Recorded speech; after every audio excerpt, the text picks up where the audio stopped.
Hello, everyone. Good afternoon, and I hope you're doing well under this strong heat wave.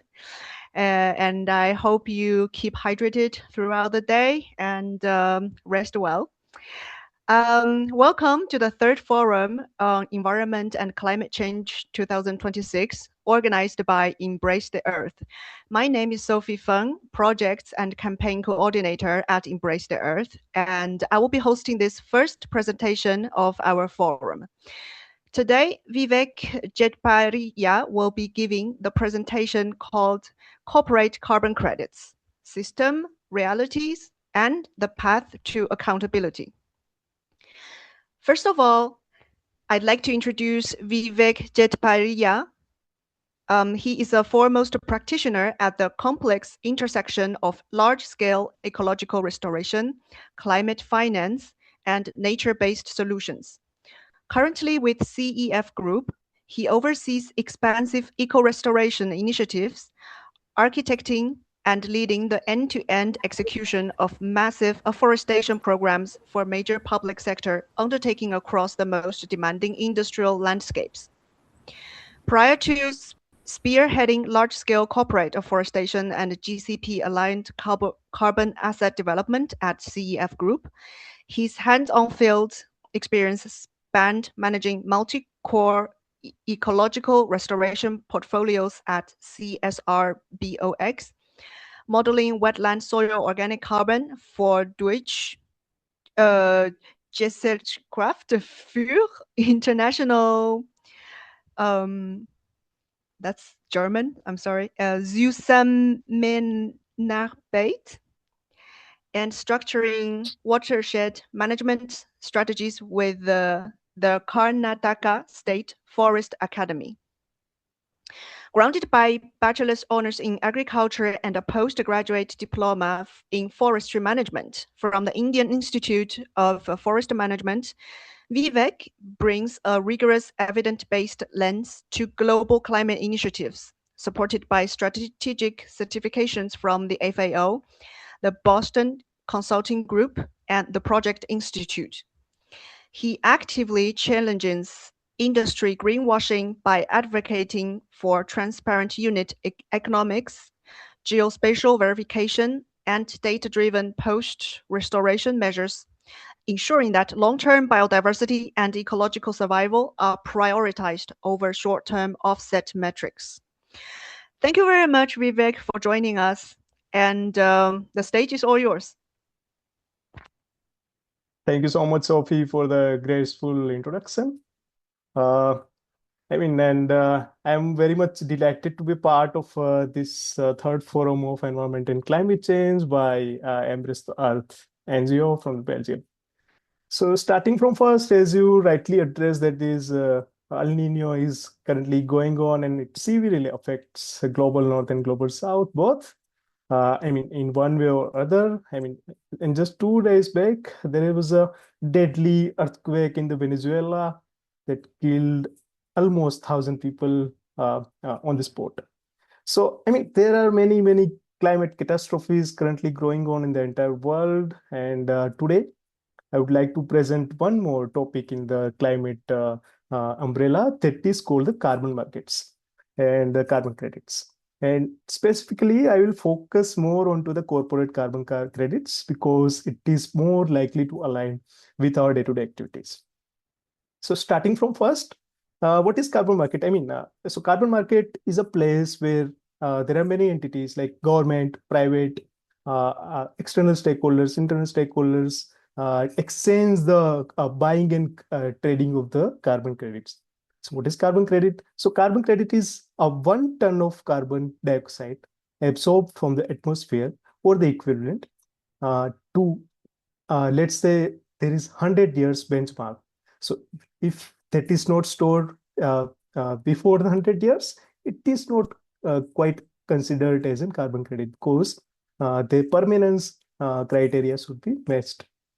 Now coming on to the systems, realities, bitter realities are also there that I will also put into picture in this session, and also the path to accountability.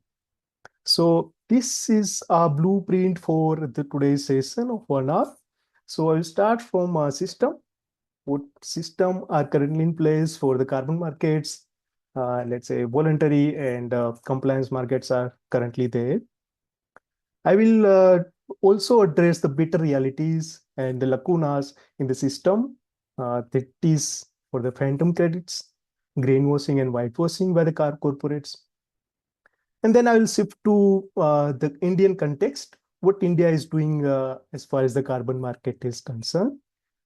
And then we'll talk about how we can collectively make the better carbon markets in the entire world. So, the main reason to pick this topic for this session is, to have a fruitful discussion and coming up with the consensus that why is it necessary to have a fruitful conversation regarding the carbon markets? Because it's a booming market with a lagging rules. So currently, it is $4 billion market as far as the voluntary market is concerned as of 2024. And if it's a compliance market, it is 98% of the carbon market. That is around $1.5 trillion.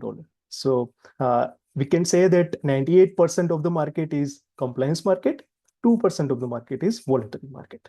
But still, voluntary is the main concern because compliance market is regulated by the governments. So that is not a concern. They will have stringent rules and regulations to adopt the practices. But on the other side, on the voluntary markets, people are the main stakeholders involved. So there is no body that is doing the MRV and doing the watch guard for those voluntary markets. Vivek, Coming on the excuse me. scenarios. Sorry? Vivek, is it possible that you make your screen full? Perfect. Set it full screen. Is it visible?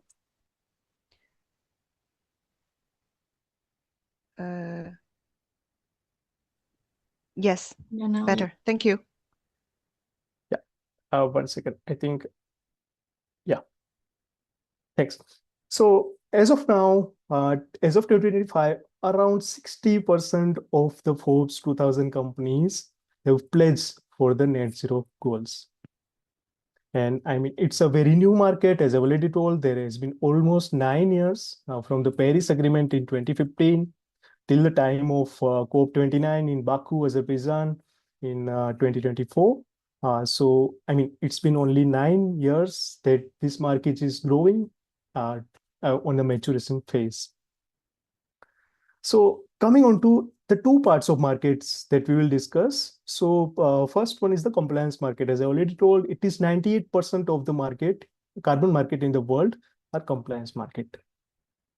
So it is set by the law, cap and trade. We will discuss the cap and trade mechanism in the further slides.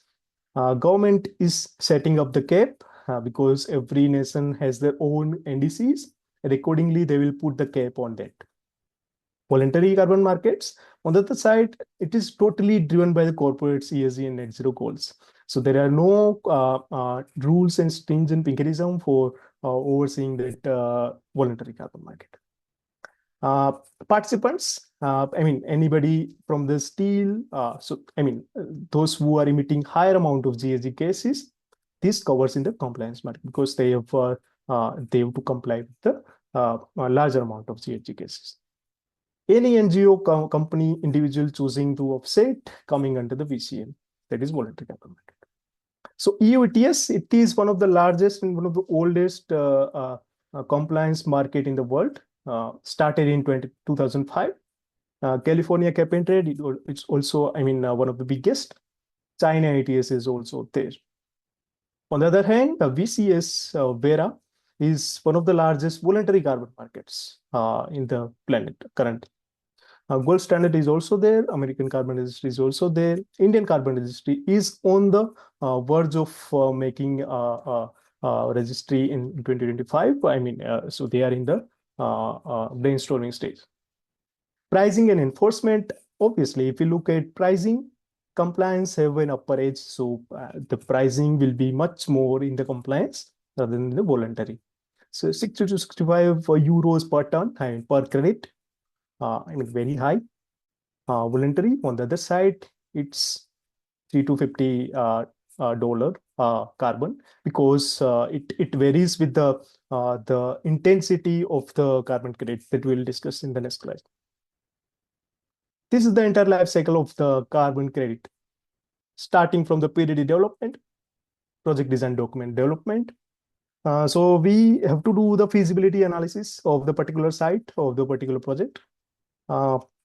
And then the project implementation starts and management starts. So OPEX and let's say CAPEX, we have to discuss with we have to discuss in the sense an NGO or the implementation partner or the project developer have to discuss with the funders regarding the sustainability of the project. And then the project implementation starts on the ground.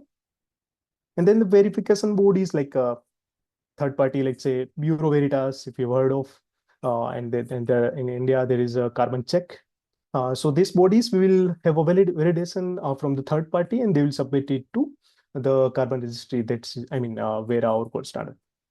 And then there is a registration part. So the registry will have to verify the project, and accordingly they have to put it on the website to the third peer peer review for the third parties. Implementation, monitoring, and reporting. So these three stages, if you look at 5, 6, and 7, they are the most important, because in these three stages, there are maximum number of complexity and maximum number of lacuna is there. So implementation, monitoring, and reporting. And then there is a verification and the issuance. So they will registry will issue the carbon credit certificates or carbon credits to particular project developer. And then the project developer sells to those who are, emitting the carbon GHG emissions. So that is sale and retirement. If the buyer would like to retire the carbon credits, they will go for retirement. Otherwise, they will go for purchase. So this is the stakeholders involved in the voluntary carbon market ecosystem. As I already told, there are project developers, standard bodies like Vera and Gold Standard, third-party verifiers like Bureau Veritas, Carbon Check, and the corporate buyers, those who are in the tech industry, cement industry, steel industry, those are the buyers, brokers and exchanges like CBL markets. So they are, let's say in the stock market, there is New York Stock Exchange, or let's say Bombay Stock Exchange. Likewise, in the carbon market also, there are brokers and exchanges to buy and sell these carbon credits. So now coming on to the focus of compliance carbon market, because it covers 98% of the market share. So let's say on the left side, one industry is emitting more than the cap. So they have a deficit. So they will have to purchase from those who are in a surplus. So they have to give money to those who are in surplus. So cash outflow they have to do, and they will take the credits from them. And on the other side, let's say company ABC will sell the credits to those who are in deficit. So this is cap and trade flow model in any compliance market in the world. So it's a basic one. Now coming on to the nature-based credit, let's say called the nature-based solutions, NBS. So either we avoid it, either we reduce it, or we eliminate it. So for avoidance, there is RED plus. So RED plus is quite in spotlight, because as we have heard that around 40% of the Vera credits in 2023 were turns out to be phantom credits that we'll talk about later. So RED plus, many people are seeing this skeptically as far as the RED plus is concerned. RED plus RED plus is the one that if we reduce the let's say if we are able to protect the forest from the deforestation, it is counted as a RED plus mechanism. So reducing emissions from the deforestation and forest degradation, it is RED plus. Now the removal, ARR, so let's say afforestation, reforestation, and the rejuvenation or the revegetation. So this is the main thing of carbon credit, because it is most trusted most suitable and most feasible way of reducing the GHG emissions. So as far as the ARR is concerned, it is widely adopted because we can see the proof on the ground, and also it is likely to favor a higher price of the carbon credit. So there is an IFM, improved forest management or the integrated forest management. So that extends the time source shift to logging practices to retain more carbon within existing agricultural forest landscape. So IFM also has some IFM also has some skeptical areas in which government is trying to avoid it. Let's say if a particular patch of forest has been under the IFM, the forest loggers will shift to another place for the logging. So they will not, stop the logging simply. So this is also an area of improvement as far as the carbon credit is concerned. Currently, it's $4 billion as for 2026. And it is projected to be a $30 billion by 2030 as far as the voluntary carbon market is concerned. Some say that it will reach to 80-90 billion dollars. But it's a myth. And as far as the independent researchers have done the studies, it is likely to be reached at around $30 billion, but not at 90 to $100 billion. So if we talk about the additionality and the permanence, so let's say additionality is the thing that uh, if I have not done the carbon financing, the emission reduction would not have take place. So that is the additionality.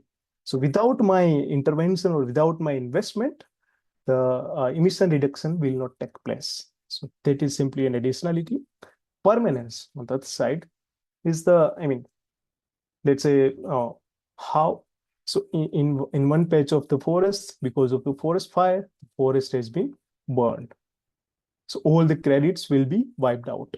So to reduce that scenarios, the permanence clauses has been added to the Vera methodology. Now coming on to the additionality, phantom threats. So phantom threats, it likely to be related with the project developers because they will extrapolate the data, they will do the overstate the baseline according to the funding. They ultimately need funding just because of the project needs to be registered on the particular registry. They will likely to be have been extrapolated and the baseline threat to the data. uh, and also legal obligations. Company, let's say, national reserves are likely to be protected for the particular forest or jungle, right? And we do not have to put anything in it just to protect it because it is their legal compliance to have protected. So we cannot say that it is your responsibility, but it is their legal compliance. So we cannot oblige to say them. The leakage is the one. So let's say protecting one forest, as I already told, simply displaces logging places to another page of the forest. So it will not have an ultimate zero-sum game. So the carbon credit will not be absorbed. Permanence, on the other side, wildfires, as I already told. So let's say we're doing the example, wildfire can wipe out entire forest. Pest and diseases also can wipe out the entire species in a particular forest. Political risk, let's say a rift between two political parties for a particular forest patch, can be the reason of the deforestation. So now, if we talk about the recap of the carbon credits, uh, so 94% of the Vera's rainforest offsets found to have no meaningful climate benefit, and they will be called as a phantom credits. Because of that, in 2023, the Vera CEO have resigned, and after that, they have included lots and lots of corrections in their methodologies, particularly VM 00047. And now it is quite favorable to the communities, favorable to the corporate buyers, but still it needs to have more stringent actions needed as far as the methodologies are concerned. 400% average overstatement deforestation threat due to inflated carbon yield. That is a study of University of Cambridge. Uh, so let's say, as I already told, 40% of the REDD Plus credit in the African, mainly from the African continent, turns out to be phantom credits. And the certification issuance from them. So what was the issue is like the forest communities in the African continent has not been uh, FPIC, free prior informed consent. The corporate developers have not taken the FPIC from the communities of the Amazon rainforest. So because of that, some independent journalists go into the particular registered site of the Vera, and they it turns out that there is no there is no project occurrence in the particular region, and the communities are not very much satisfied with the particular project. So, that is the reason about 40% of the credits in the Vera in 2023 has been wiped out. And the many corporate buyers are affected, that I will talk in the next slide. So, as far as the Delta Airline is concerned, so they have run an ad campaign in 2020 that they are, world's first carbon neutral airline. So, and turns out in 2024, some independent investigators found that 35% of the Delta's 41 million purchased carbon credits came from the projects identified as likely worthless, as I already told. So, so there are many examples like the Shell. The Shell was the largest carbon credit buyer in 2024, retiring almost 14.1 million credits. So in also, turns out that some independent journalists have done that. So because of the backlash, so they've reduced the 20% reduction target from the 2030. So this impacts consumer, those who are, purchasing the oil, purchasing the products from the sale, corporate buyers. And also, the case is running on the Dutch court. I will not go deep into that, but let's say the Gucci or Disney or EasyJet have all purchased the REDD Plus credits from the Vera, and they all affected just because of the lack of rules and lack of the attendance to the particular project in the Amazon rainforest. So this, I've already told that, because of the illegal land grabbing and the logging operation, in June 2024, Brazil police have done the sting operation in the Amazon rainforest, and many people has been arrested. So there are many risks, many myths and realities are there that is not generally known to the public. So we will debunk those myths. Let's say if we have planted 1 million trees, offset is confirmed. But no, so if planting trees and procuring trees is not just enough, we have to raise it to certain time, let's say 5 years or 7 years, to reach a survivability. If we just plant it, it's just an survival matrix, not a permanence matrix. 1 tree is equal to 1 ton of carbon dioxide offset today. So it is not true. 1 tree in a year can only absorb 0.02 ton carbon dioxide from the atmosphere. So that is 20 kg. A tree can absorb only 20 kg carbon from the atmosphere in a day, in a year, right? And it is a average figure. So we cannot say that it will absorb. It's a very slow process and it takes time. Plantation offset or entire emissions. So let's say, fast growing monocultures, if we plant only species of eucalyptus, or let's say species of moringa, it is likely to be a more damage to the ecosystem or the biodiversity than not having one, because it will stretch out all the water content, or it will likely to damage more to the ecosystem. As far as the ground realities are concerned, so procurement is just a start. So if we are procuring for survival rates after 3 years, it will likely to be about 7 years to have a perfect mature tree standing on the ground. Sequestration is a slow curve, already told. Monocultures can also do harm to the ecosystem. Also, if we eliminate the human component from this carbon market, the projects are likely to be failed, right? Because if we have not done the FEIC, free prior informed consent, if we have not done the exercise on ground without taking consent and permissions from the local communities or local tribes, the projects are likely to be not accepted by the registry, or it is likely to be failed. Land rights and displacements. So RED Plus projects have displaced indigenous communities from ancestral lands, imposing severe restrictions on forest they manage sustainably for generations. So we cannot displace them just to have a project on the site. Uh, I mean, however, we convince them that this is beneficial for the environment, it is for your good. It is not acceptable as of now to do the project in the land of those tribal communities.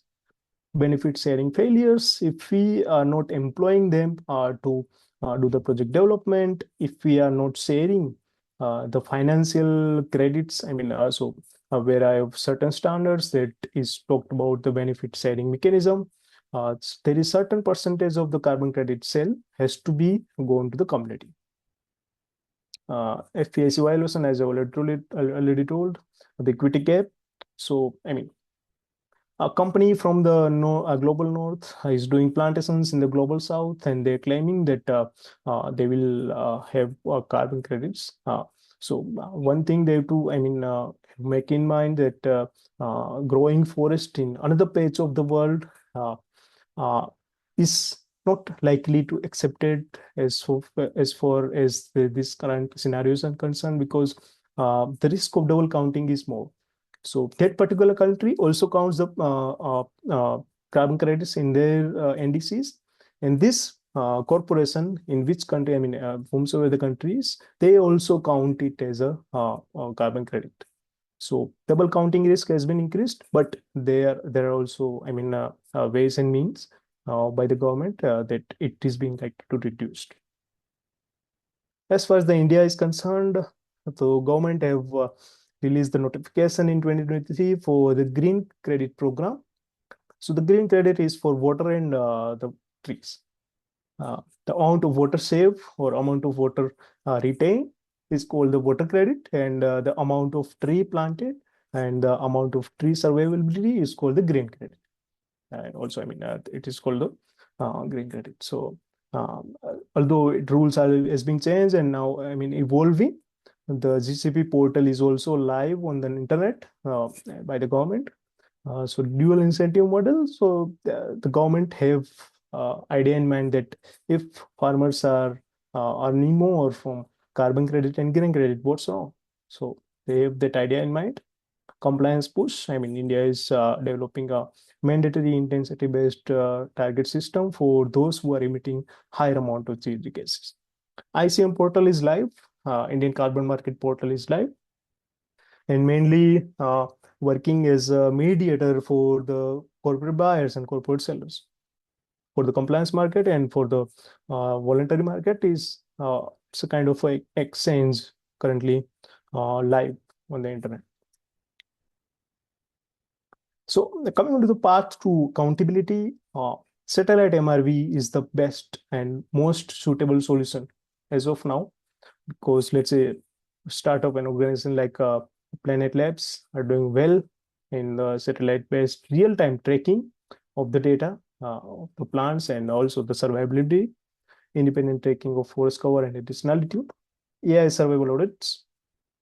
So, I mean, this is also an increasing area of improvement that, I mean, many corporate buyers are interested. If they have not done the AI survival audits or satellite MRV, they are not likely to purchase those carbon credits.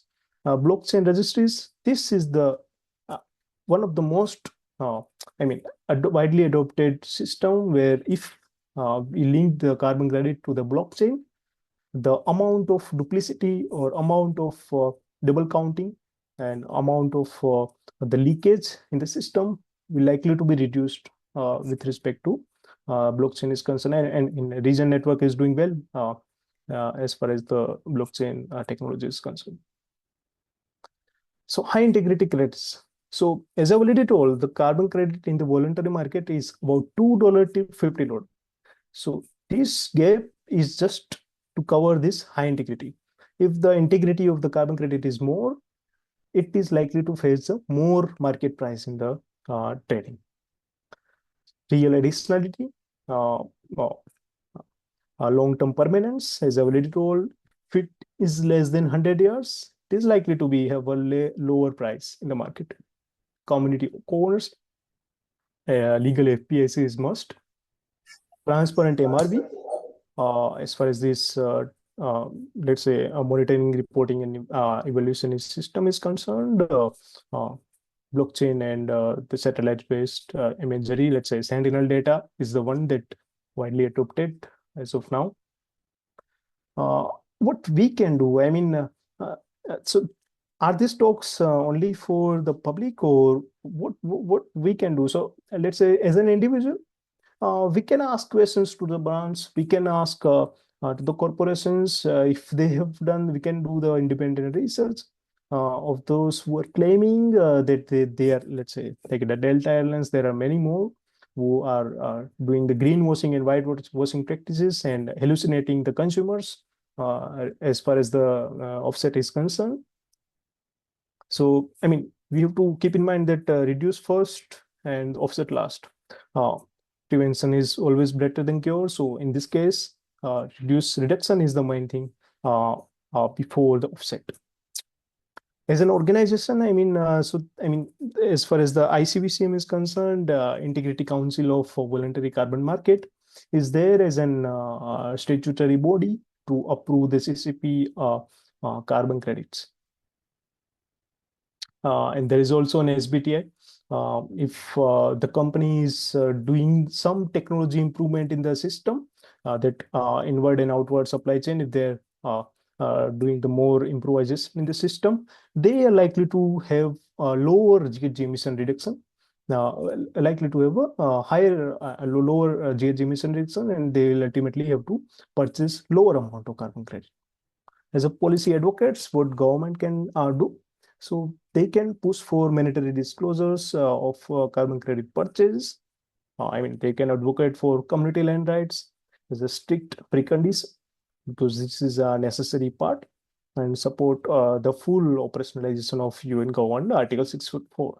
So Article 6 of the UN body is talking about REDD Plus and these community rights. So so that's all. I mean, if we are going deeper and deeper into this, so then it is likely to have more insightful information, because the space is evolving quite on a day-to-day basis, honestly, because the rules has been changing and are changing quite rapidly, country to country.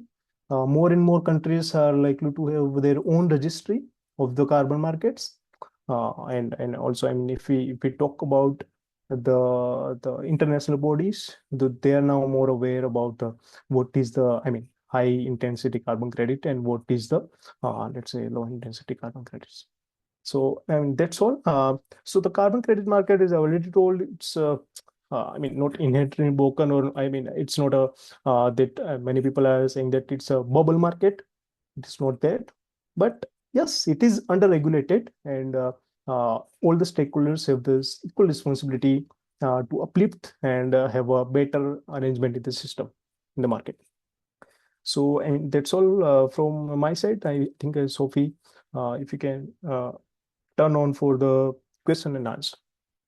Yes, thank you very much, Vivek, for your brilliant presentation.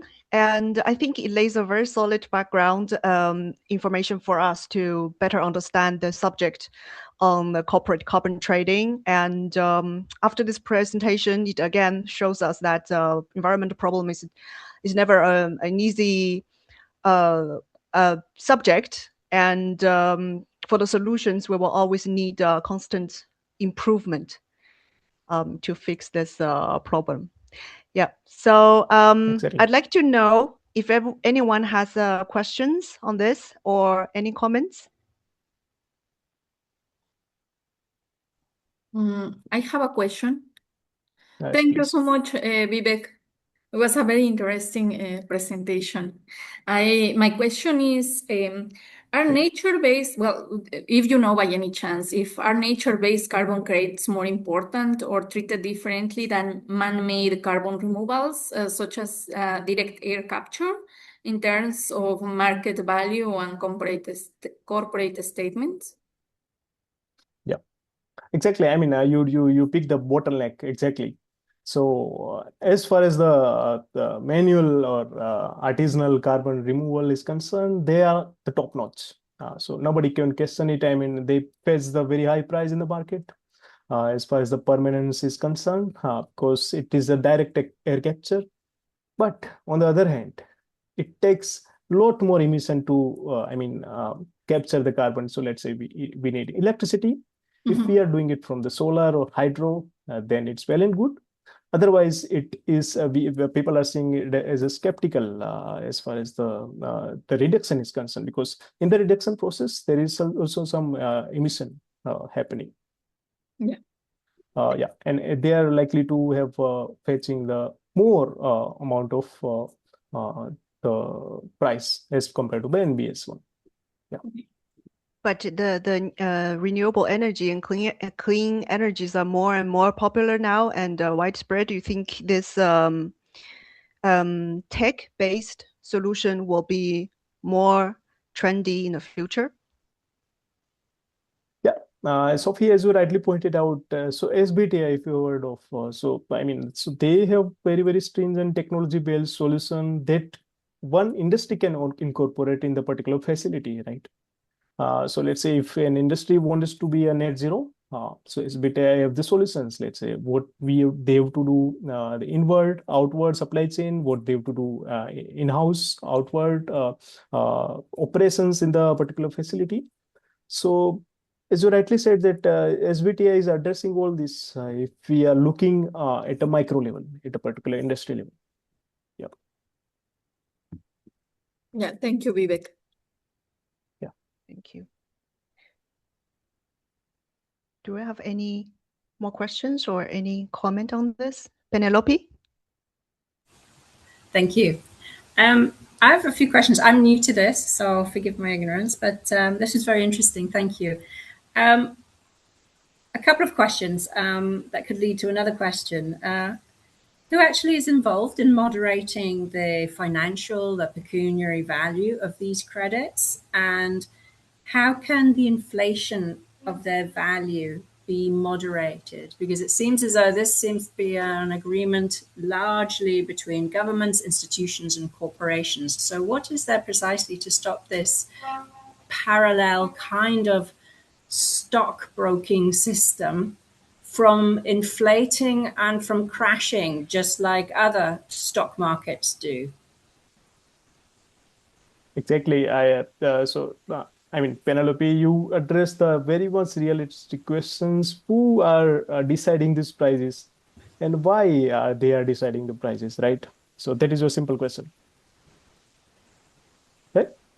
Yeah, and what is there to stop this becoming inflated, just like other stock markets become inflated and have bubbles and crashes? Exactly. So as far as the compliance carbon market is concerned, the government is deciding the prices. And as far as the voluntary carbon market is concerned, so it is totally dependent on the buyer side. So here it's a catch, because if a buyer is not much confident to purchase a particular carbon credit at $2, then the seller, as far as this current market scenario is concerned, there are more supply than the demand in the compliance market, and there are more demand than the supply in the compliance market.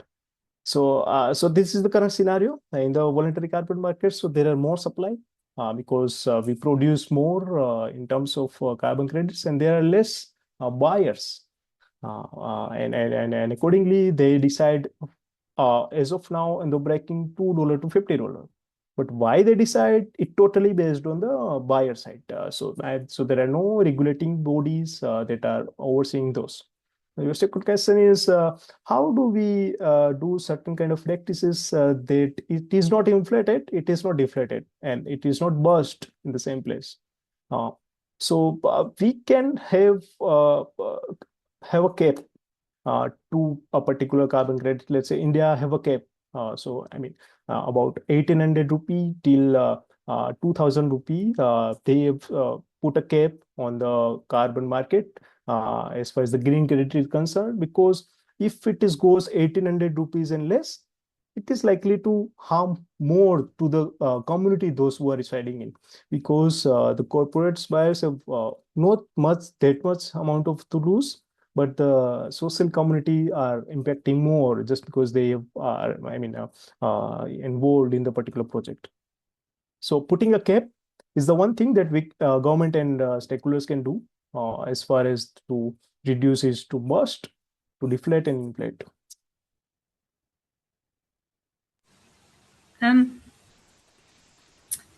Another question. Where do we see rural communities benefiting from this? I know that you had a couple of screens which described ways in which communities actually are marginalized. But if this is really to support the environment and the people who live there, then do we see any particular policies? I mean, there must be frameworks of policies that adjudicate that rural communities, for example, working in the forests are direct beneficiaries, or is there no stipulation that rural communities necessarily need to be, and that the money will go straight to governments and institutions?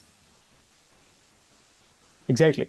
So, Penelope, I would like to answer it from my previous experiences with the carbon market, right? And how have I handled those situations as far as the community is not very much happy regarding the project, and the buyer was not very much happy just because we were not able to convince the community. So, Vera earlier has not FPIC, free prior informed consent. Vera does not have that.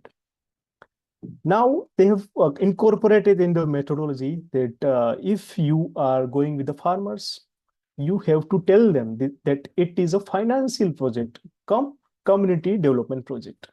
It is not entirely community development. It is not for your social upliftment. It is also for the corporates to fund the project to do the compliance mechanism, to adopt the compliance, abide by the compliance rules. So FPIC incorporation is the one thing that registry have done there. Coming on to the second part, do actually these projects harm the community, or they do the good to the community? So as far as the ARR projects are concerned, afforestation, reforestation, or the revisitation projects are concerned, so these projects are almost 20 to 40 years. So by the time, so their next generation, let's say if I'm doing the farming, my son will not that much interested to continue with the project, right? So in those scenarios, what we can do? So Vera have put a clause in the methodology that in any given point of time, if they wanted to withdraw from the project, they can do that. It is entirely on them to either continue with the project or withdraw from the project. So this is on the community side. They can withdraw from the project at any given point of time. Now coming on to the second part, what if a project is, let's say I've adopted a project for 5,000 hectares of the farm in India. So how will I evaluate and do the MRV process for that much big project?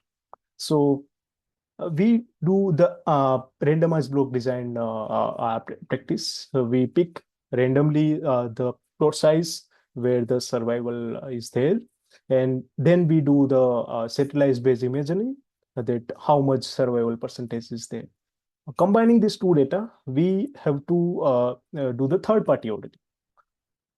Our data, internal data, and third-party data, we submit it to the wearer, and they will issue then the carbon credits. So I mean, it's a very stringent process now. I mean, very stringent than the earlier ones.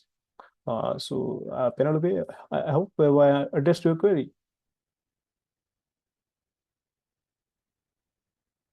Sorry, very good. Sorry, I have one last question. Yeah. It seems that there are a number of problems, governance, structural, and also interest-based issues that need to be disentangled. How organized is the opposition to influencing a reconsideration and restructuring of this whole system? Because there are serious questions as who for whom this whole process benefits. It seems to be rather it's easy to construct an argument where it is an enormous, gilt greenwashing recycling project that is actually monetized, commodified, and can be treated like something on the stock market. So there must be opposition to this. I mean, where in India do you see any opposition? How organized is it? Are they making any progress? Is there reconsideration within government circles, for example, to this? Yeah. So I mean, there are lots and lots of arguments and lots of petitions that social sector organizations have filed to the Green Credit Mechanism of India in 2023. When the government have released the notification, earlier it used to be let's say 2-year period of tree that is called the carbon credit period. After 2 years, they will issue a carbon credit certificate. But after the petitions from the social sector organizations, let's say in 2 years, how can you measure the survivability of the plant? Let's say it takes almost 5 to 7 years to be mature. So now they've increased the amount of years to 5 years and the amount of percentage to 40%. So this amount of the additions and subtractions in the methodology is happening very, very rigorously. And it totally depends on the side of who questions it and how true the questions of the social sector organizations are. If they do not have any arguments, solid arguments, they do not have scientific evidences for the particular methodology, if they not do the petitions, if they do not raise the questions, there are less chances to revise the particular methodology, either internationally or nationally, as far as I can think of. Coming onto the ICM portal, Indian Carbon Market Portal, the government have released on the 5th June 2026. And also, I mean, they've released the net zero portal on 5th June 2026. So this portal, if we can see that on the portal, so there are no many buyers and traders. So the information is now blank because the government is taking the consent from the those who are emitting more amount of carbon. And I mean, I'm sure that they will take into consideration their views also. Because India have pledged that they will do the net zero by 2070.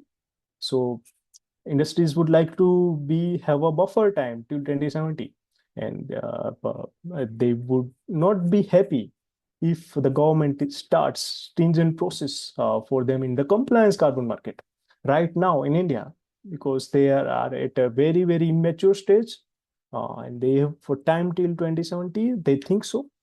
And as far as the EU ETS is concerned, it is started from 2005. They have a mature system, and the companies are quite doing maturely as far as the GHG emission trading and selling is concerned. So the applicability of a particular system is quite relevant to a particular geography. I think so.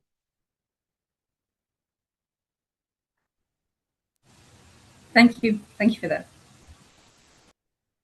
We have a participant from South America. Nomasico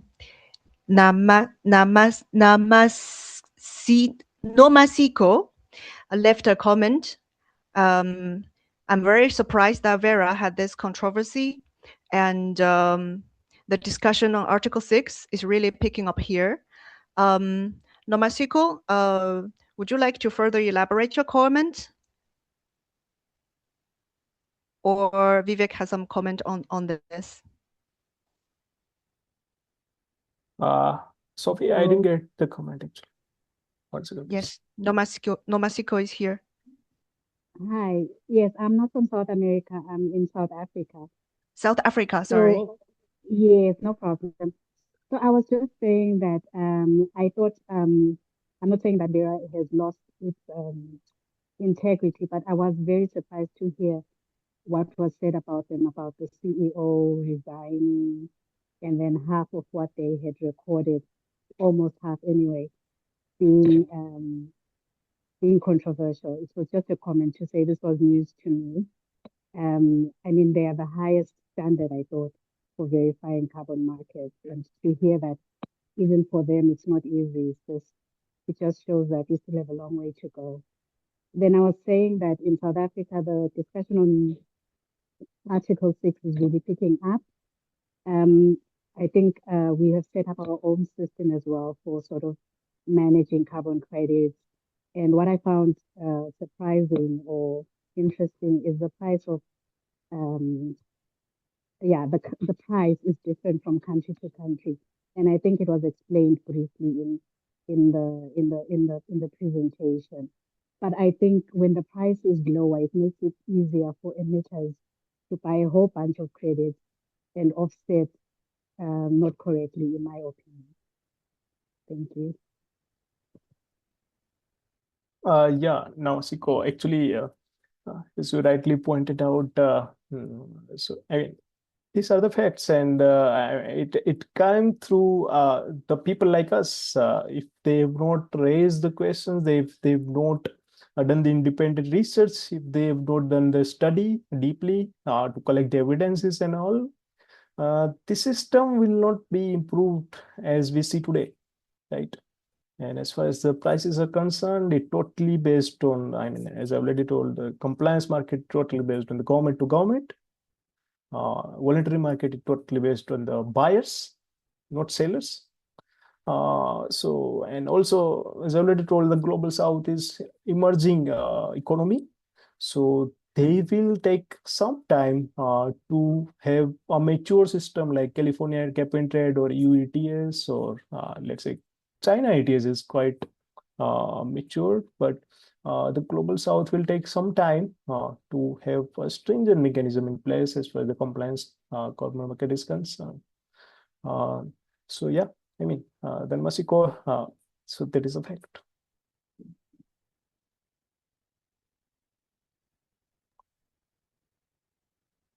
All right. I think this is the end of our webinar. We will have another webinar coming at 2 p.m. And the topic is environmental stewardship by Regan Kitimbo. You are all very welcome to continue to another subject related to environment, climate. Well, again, thank you very much, Vivek, and thanks to everyone who joined us today. I wish you have a good afternoon, and see you next time. Thank you so much, Vivek. Thank you so much, Katya. Thank you so much, Penelope, Kiki, Sophie, for having me, and wishing a great success to the Embrace the Earth community. Thank you so much. Thank you. Bye. Take care. Bye. Bye.